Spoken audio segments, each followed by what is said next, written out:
Em uma floresta longe da cidade, duas garotas observavam um grupo de aventureiros entre as árvores. As duas deixaram todos os aventureiros inconscientes. Elas não queriam que os aventureiros entrassem na floresta e por isso fizeram aquilo. No subespaço acontecia uma mega comemoração, grande evento. Enquanto Miu e Tomoe comiam por alguns segundos, elas sentiram a presença de Makoto sumir e aparecer várias vezes. Miu e Tomoe encontro elas estavam muito assustadas. A cada tiro com arco que ele dava era como se Makoto morresse e renascesse várias vezes. Isso estava fazendo a magia dele crescer em um nível descontrolado, e que a magia que ele tem já era comparável com a de um deus, e isso poderia fazer a deusa que desprezou Makoto querer o exterminar por ele ser uma ameaça. Na cidade, enquanto Makoto andava em um beco, um dideme humano deixa sua bolsa cair. Uma mulher loira se agarra em Makoto. Ela queria oferecer um serviço proibido a ele. Miu e Tomoe aparecem e o tiraram de perto dela. Elas levaram até um quarto e as duas perguntavam se elas não eram suficientes para ele. Elas rasgam a roupa de Makoto e estavam prestes a atacá-lo. Makoto conjurar um feitiço de gelo e aproveita para fugir. No dia seguinte, Makoto testava seus novos equipamentos de suprimir magia. Miu vai até ele e pede desculpas pela noite anterior. Makoto a chama para ir junto procurar flores que ele pretendia vender. Na floresta, eles notam que estavam sendo seguidos. Miu os prende suas teias e eles perdem Makoto e ela de vista.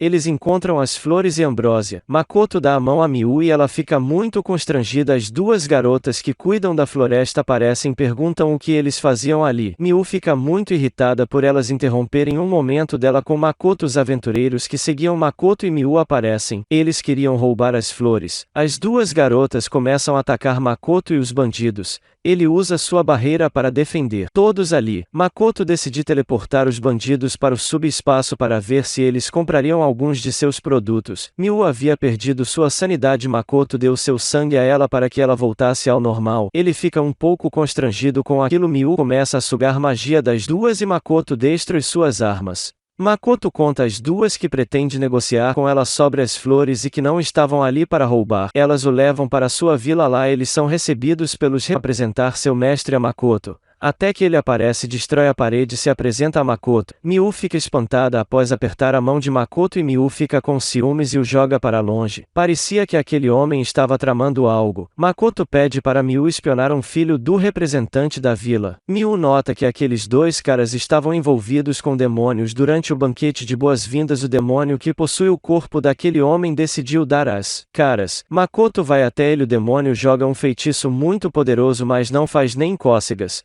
Makoto usa feitiço contra ele e o deixa em estado de choque imóvel de medo e o teleporta para o subespaço. No subespaço interrogavam o demônio. Ele queria saber sobre todos os feitiços que ele tinha e queria comprar todos eles. O demônio eu queria ser um grande é um ser que pode viajar por todos os mundos livremente sem ter permissão da deusa, ou algo do tipo. Tomou e decidi que seria o melhor ele, Makoto fazerem um pacto e ele trabalhar em magias novas para ajudar Makoto em seu desenvolvimento. Quando os dois fizeram pacto com o demônio, obteve uma forma de um homem e agora ele era humano. Tomou e ele sente uma agulhada e uma explosão acontece. Tomou e desmaia. Os bandidos que Makoto trouxe ao subespaço causaram aquilo e feriram muitos habitantes. Makoto, vendo aqueles corpos no chão, começa a relembrar da morte de seu gatinho. Local da explosão, Makoto encontra vestígios de um portal.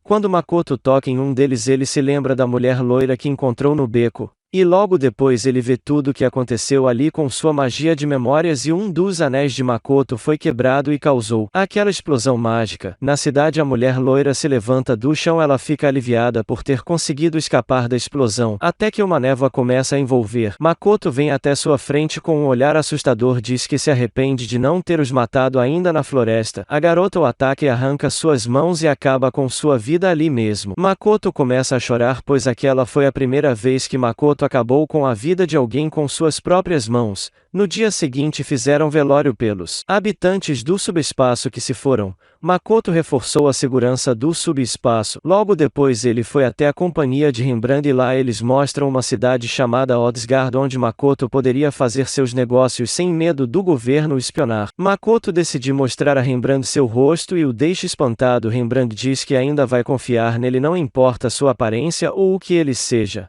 Makoto se despede de seu povo e amigos e vai em direção à cidade que Rembrandt o recomendou. No caminho, a deusa o teleporta para o meio de um campo. Alguns heróis heróis da deusa o atacam e arranca os dedos de Makoto. Ele se defende dos ataques deles e estanca seu ferimento. Após Makoto usar seu feitiço de rastreio, ele nota que estava no meio de um campo de guerra. Makoto ataca todos com suas bolas flamejantes, porém são muito fracas para usar contra eles. A mulher à frente de Makoto era conhecida como Matador de Dragões e o garoto como Lancer. Makoto decide tirar seus anéis que reprimem sua magia e começa a usar toda a sua força pouco a pouco. Só sua aura já causava uma grande explosão ao redor. Ele dispara uma flecha de fogo em direção aos dois que se separam em vários ataques e os atinge. Em seguida Makoto dispara uma flecha de água, porém eles conseguem se esquivar e a garota estava prestes a cortar Makoto ao meio. Então ele usa sua pequena faca para se defender e acaba cortando a espada dela ao meio. A garota o agarra, ele se teleporta para o céu e deixa cair uma queda muito alta.